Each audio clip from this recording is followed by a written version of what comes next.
सबसे पहले बताओ आज का 360 करा या नहीं करा? कर लिया, प्रेजेंट नहीं किया, एब्सेंट, इग्नोरेंट मत होना, नहीं किया, एब्सेंट लिखना, ठीक है। आज मैंने कम्युनिटी पोस्ट में तुमसे पूछा था कि आज किस चीज़ पे बात कराना चाहते हो मुझसे, जिस पे सबसे ज़्यादा लाइक्स आएंगे उस पे मैं बात कर लूँगा, ये समझकर कि अभी बच्चे की सबसे ज़्यादा वो प्रॉब्लम है। और मुझे सही भी लगा कि आज जिस चीज़ पे सबसे ज़्यादा लाइक्स आए वो थे कि भैया स्टडी आवर्स को कैसे बढ़ाएं, ठीक है।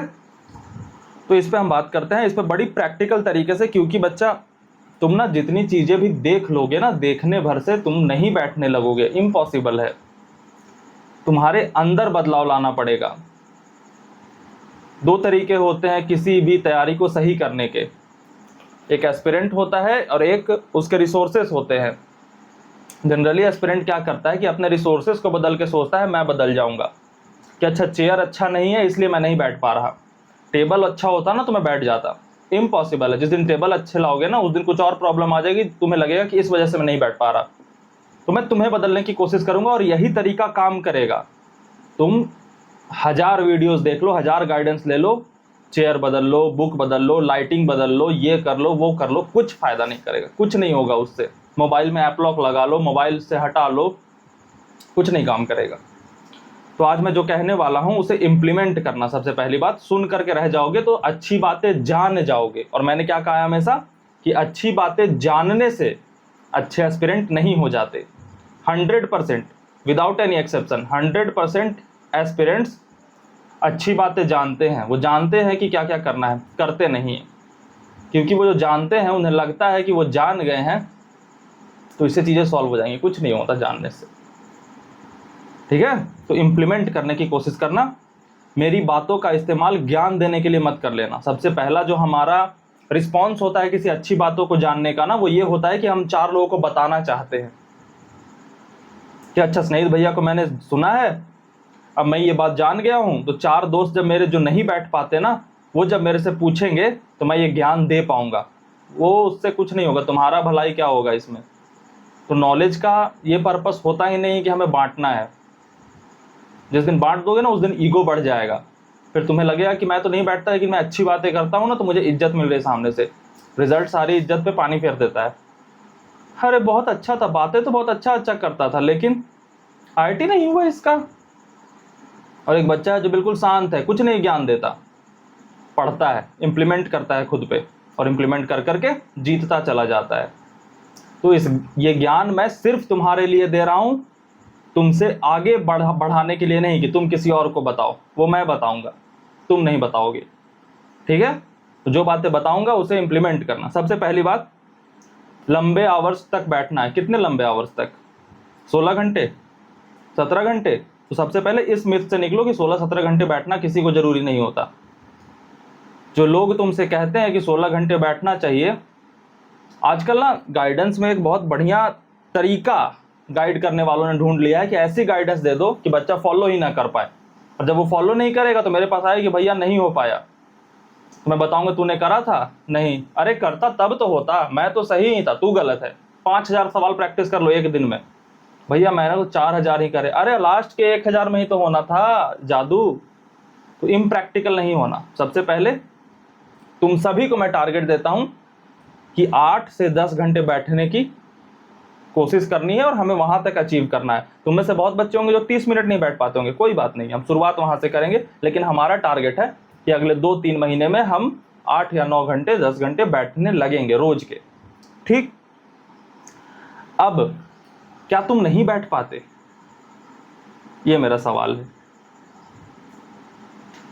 सच में नहीं, तुम पूरे दिन बैठे रहते हो। अपना स्क्रीन टाइम देखो कितना देर का है। तुम्हें गेम खेलने को बोल दो तुम बैठे बैठे खेल लोगे, रील्स चलाने को बोल दो बैठे बैठे चला लोगे।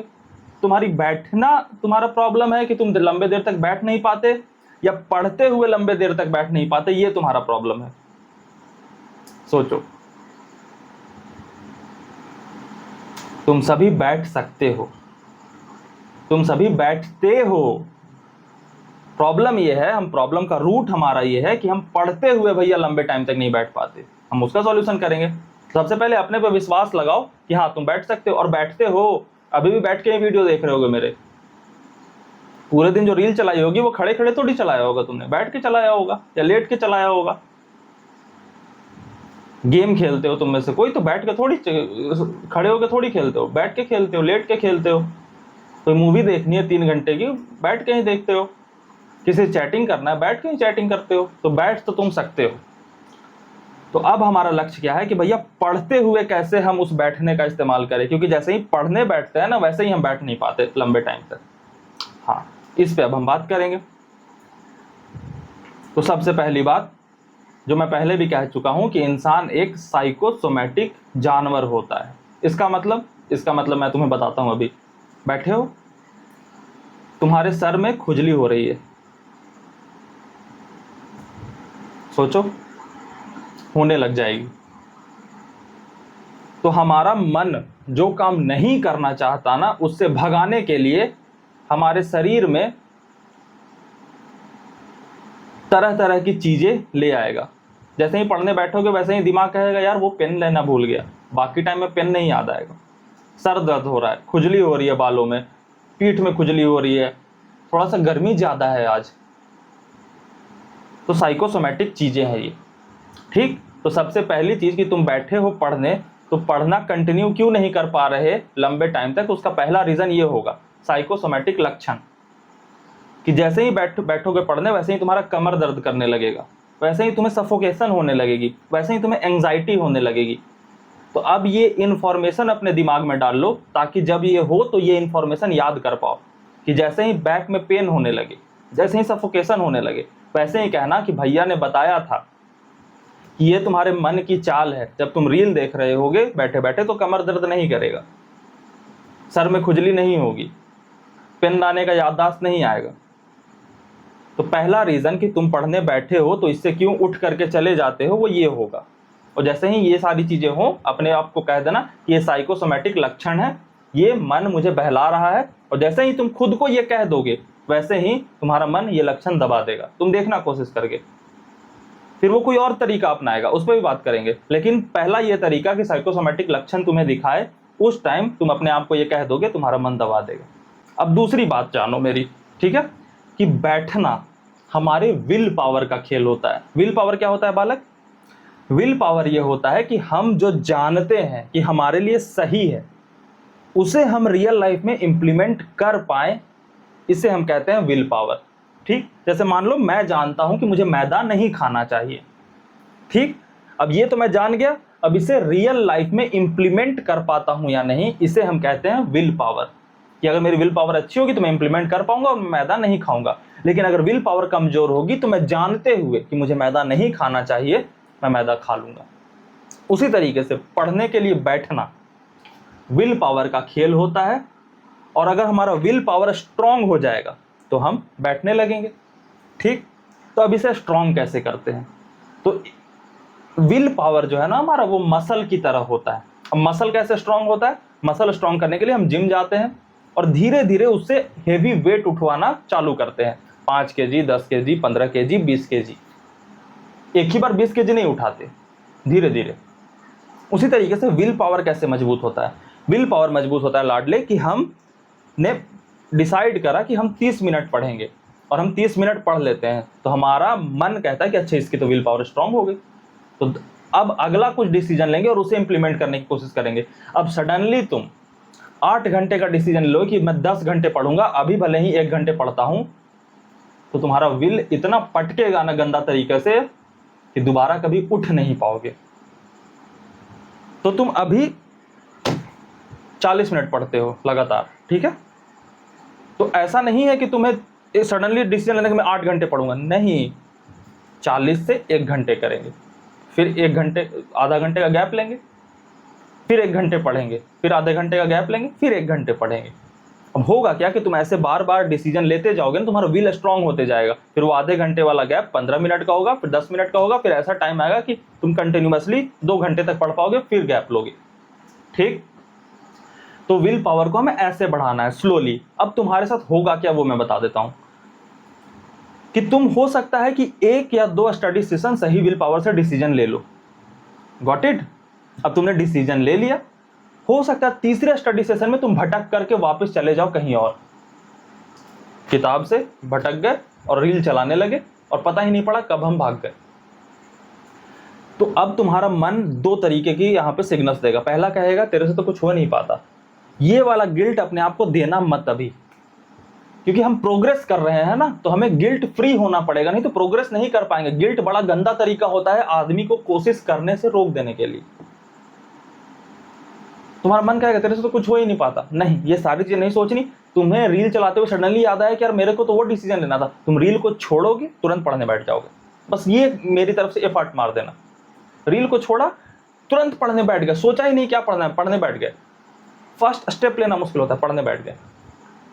ये कुछ नहीं सर्च करना कि भैया मेरे से नहीं हो पा रहा, भैया हाउ टू रिमूव डिस्ट्रैक्शन, ये कुछ नहीं, तुरंत फोन रखा बैठ गए पढ़ने। फिर हो सकता है एक दो स्टडी सेशन तुम पढ़ोगे, फिर डिस्ट्रैक्ट हो गए, कोई बात नहीं। जैसा ही याद आया कि मैं डिस्ट्रैक्ट हो गया, फिर वापस पढ़ने बैठ गए। इससे होगा क्या कि तुम अपने आप को गिल्ट नहीं दे रहे हो, धीरे धीरे अपने विल पावर को मजबूत करते चले जा रहे हो। एक टाइम आएगा कि इतनी बार तुम अपने पढ़ करके उठ करके जाने वाले कारण को ना कह चुके होगे कि तुम्हारा विल पावर स्ट्रांग हो जाएगा और तुम बैठे रहोगे।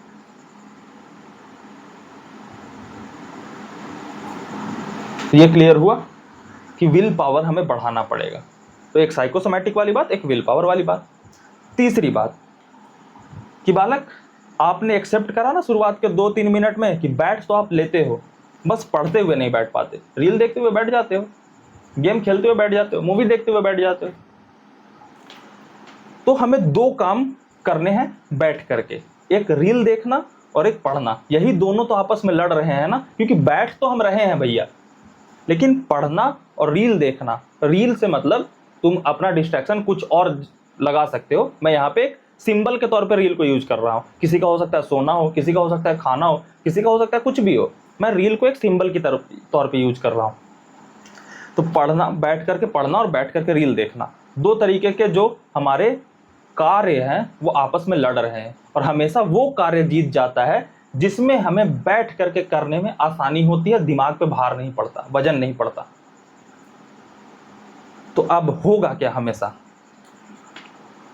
ऑटोमेटिक क्या होगा, पढ़ने बैठे हो, ये काम हमेशा ट्रांसफर हो जाएगा उस काम में बैठ करके करने वाले जिसको तुम आसानी से करते हो। कभी ऐसा नहीं होगा कि तुम बैठ करके और रील देख रहे हो और सडनली ऑटो पायलट में तुम पढ़ने बैठ गए कि पता नहीं कैसे मैं पढ़ने बैठ गया, मैं तो रील देख रहा था। ऐसा कभी नहीं होगा। हमेशा ये होगा कि मैं पढ़ने बैठा था और पता नहीं कैसे रील पे चला गया।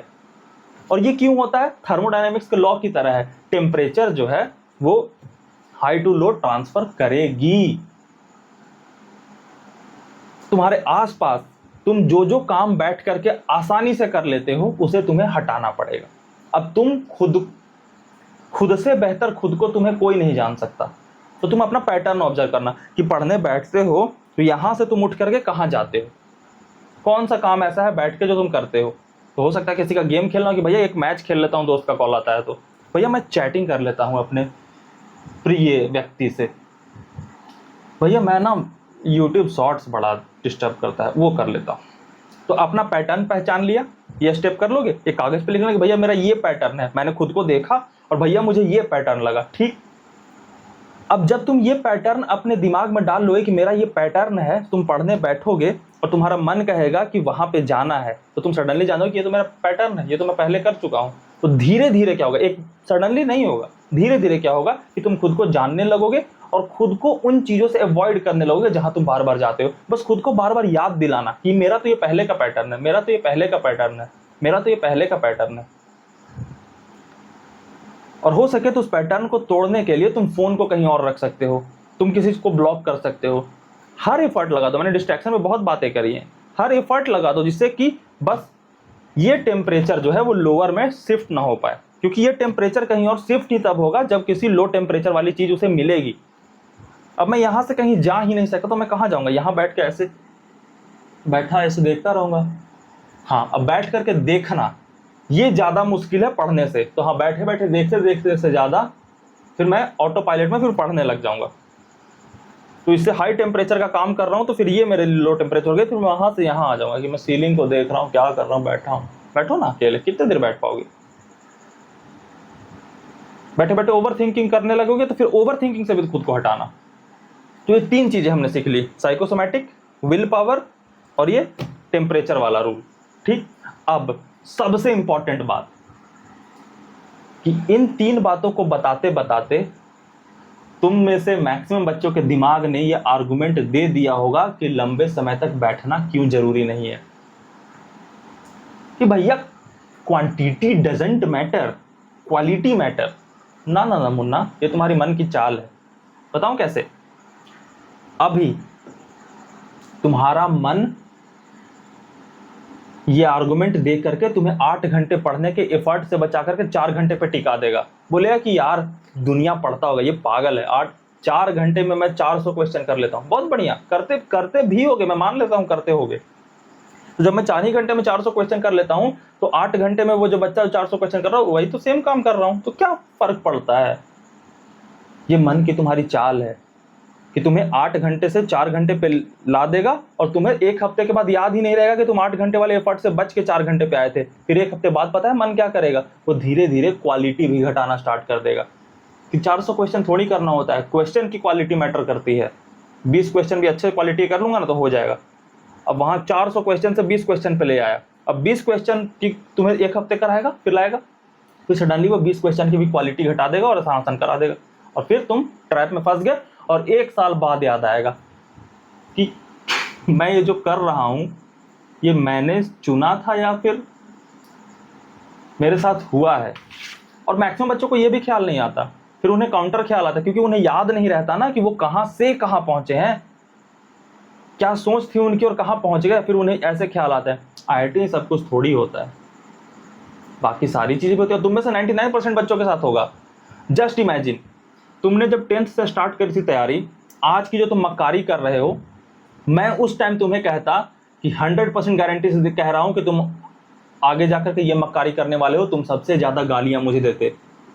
तू जानता है मुझे, मैं कौन हूं, बाकी सब करते होंगे, मैं नहीं करूंगा, और आज तुम वहां पहुंच गया ना।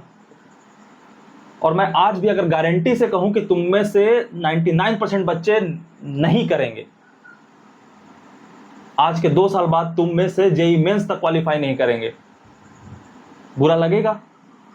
लगा ना कि मेरे साथ थोड़ी होगा ऐसा, मैं बता रहा हूं उस टाइम सच होगा। और उस टाइम तुम्हें ये फील भी नहीं होगा कि तुम नहीं कर पाए, क्योंकि तुम्हारे अंदर फिर आर्गुमेंट्स भर जाएंगे कि अच्छा IIT सब कुछ थोड़ी होता है, प्राइवेट कॉलेज से ऐसे मेहनत करूंगा तो ऐसे पहुंच जाऊंगा, ऐसे मेहनत करूंगा तो ऐसे पहुंच जाऊंगा। तो बच्चे को ये फील ही नहीं हो पाता कि वो कांस्टेंट कुछ चीजें लूज करता चला जा रहा है। मन जो है ना हमारा, वो हमेशा हारने के साथ हमें कंफर्टेबल करता चला जाता है। जो बच्चे प्राइवेट कॉलेज में गए हैं ना, उनसे पूछना, कोई गिल्ट नहीं होता उन्हें, क्योंकि उनके आसपास 50 और स्टूडेंट आए हैं जो अपने अपने आर्गुमेंट्स लेकर के आए हैं कि प्राइवेट कॉलेज से कैसे सक्सेसफुल हो सकते हैं, और वो सारे 50 आर्गुमेंट मिलकर के एक इकोसिस्टम बनाते हैं और सबको गिल्ट फ्री कर देते हैं। और ऐसे से जीवन बीतता चला जाता है, और लूजर्स लूजिंग के साथ कंफर्टेबल होते चले जाते हैं।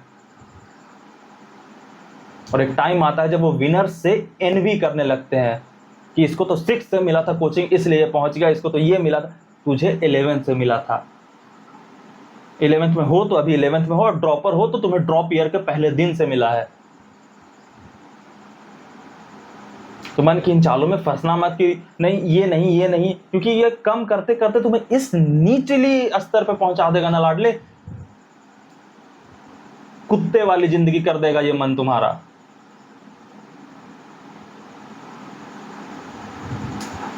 मैं कितने अलग अलग तरीकों से, मैं बहुत इंट्रोवर्ट व्यक्ति हूं, मुझसे सामने मिलोगे मैं बोल नहीं पाता, बट मैं कितना कंफर्ट जोन से बाहर निकल करके कि डायरेक्ट अगर बच्चे से नहीं समझ में आता तो मैं एक्टिंग करके समझाता हूं कि अच्छा एक नाटक है ना, तो नाटक से बच्चे के दिमाग में छवि बैठ जाएगी कि अच्छा समय कितना कीमती है, मन पे कैसे कंट्रोल करते हैं, कितना शॉर्ट्स बना करके वीडियो बना करके मैं भरते जाता हूं। क्योंकि बातों से ही बदलोगे, थप्पड़ मार के तुम्हें नहीं बदल पाएगा कोई, तुम सुनकर ही बदलोगे, फोर्सफुली तुम्हें बदला ही नहीं जा सकता। मैं कितना भी डांट दो, कितना भी गिल्ट दे दो, नहीं बदल पाओगे। मेरा तरीका अलग है और मेरा ही तरीका काम करेगा। ये ईगो में नहीं कह रहा, ये अवेयरनेस में कह रहा हूं। तुम खुद ट्राई कर लो, अगर मेरी बातों पे भरोसा नहीं तो खुद ट्राई कर लो। 1 महीने में नहीं तैयारी तुम्हारी खराब हो जाएगी, खुद ट्राई कर लो कि भैया की बात नहीं मानता, मैं एक्सटर्नल चीजें ही बदल के चीजों को सही करने की कोशिश करूंगा, कर लो, आ जाओगे मेरे पास, ये दावा है मेरा।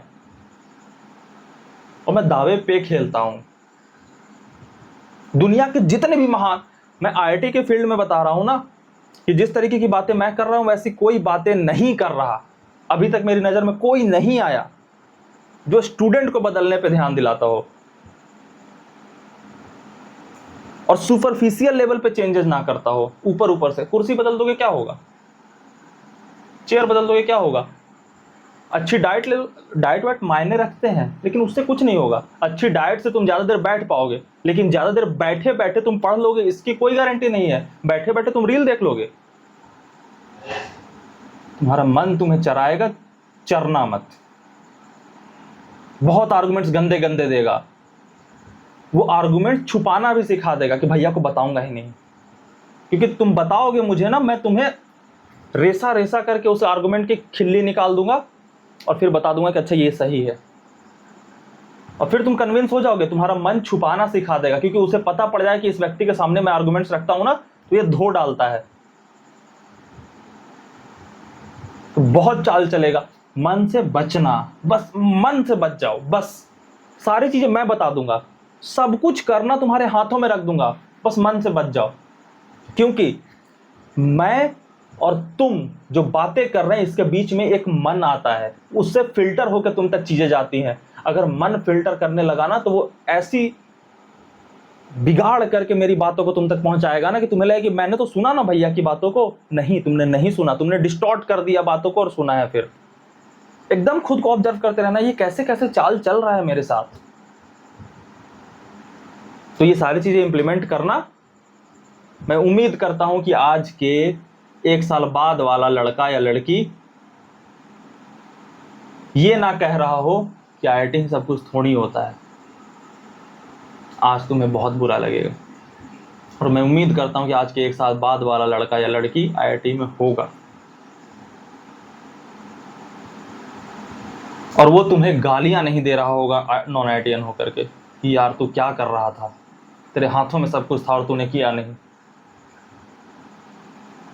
मेरी उम्मीद तोड़ देना, खुद की उम्मीद मत तोड़ना। पता भी नहीं पड़ेगा कि तुमने खुद की उम्मीद तोड़ दी, क्योंकि उम्मीद को तोड़ने से कंफर्टेबल होते चले जाओगे और याद भी नहीं रहेगा। मेरा क्या है, तुम जाओगे, नया बैच आएगा, तुमसे सीनियर्स गए ना, कौन मुझे याद कर रहा है। नए पत्ते हो, झड़ोगे, फिर नए पत्ते आएंगे, बन के निकलना, बस मैं ये उम्मीद करता हूं।